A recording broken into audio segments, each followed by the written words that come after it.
यानंतर आणखी एक ब्रेकिंग न्यूज समोर येते। ठाकरेंच्या शिवसेनेची रेडिसन हॉटेलमध्ये बैठक सुरू आहे। आदित्य ठाकरेंच्या उपस्थितीत ही बैठक सुरू आहे। अनिल परब आणि भास्कर जाधव या बैठकीत मार्गदर्शन करणार आहेत।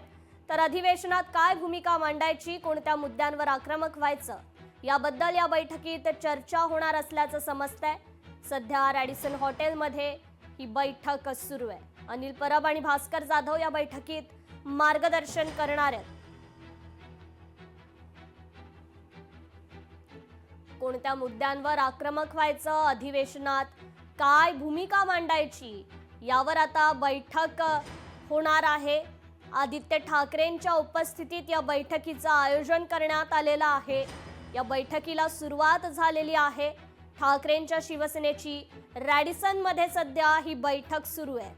या संदर्भात आपण अधिक अपडेट घेऊयात आपले लोकशाही मराठीचे प्रतिनिधी चेतन ननावरे यांच्याकडून। चेतन, खरं तर आदित्य ठाकरेंच्या उपस्थितीत ही बैठक सुरू आहे। अधिवेशनात नेमकी काय भूमिका मांडायची, कोणत्या मुद्द्यांवर सत्ताधाऱ्यांना घेरायचं या बैठकीत चर्चा होणार असल्याचं समजतंय।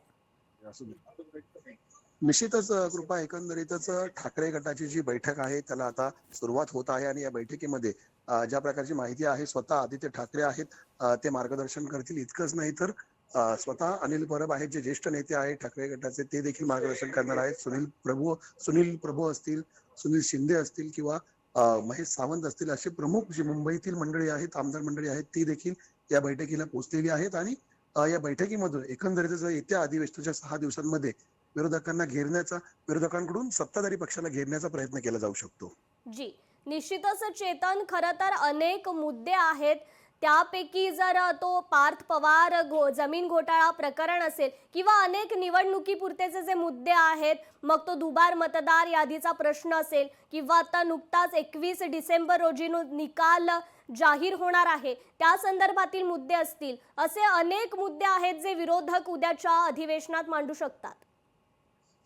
निश्चित विशेष करून जो पहिल्यापासून मराठीचा मुद्दा ठाकरे गटाने रेटून धरलेला होता, त्या मुद्द्यावरती देखील विरोधक आहेत ते विशेष करून या आठवड्यात आक्रमक होऊ शकतात। हिंदी मराठी वाद असेल किंवा गुजराती आणि जैन विरोधात मराठी वाद असेल, तो देखील उफाळून आलेला होता। कबुतरा खाण्याचा मुद्दा विशेष करून मुंबई महापालिकेमध्ये हा कळीचा मुद्दा ठरू शकतो आणि याच मराठी मतांसाठी आता ठाकरे गट येत्या काळामध्ये आक्रमक होताना पाहायला मिळू शकतो। कृपा, निश्चितच चेतन, धन्यवाद आपण दिलेल्या या सविस्तर अपडेटसाठी।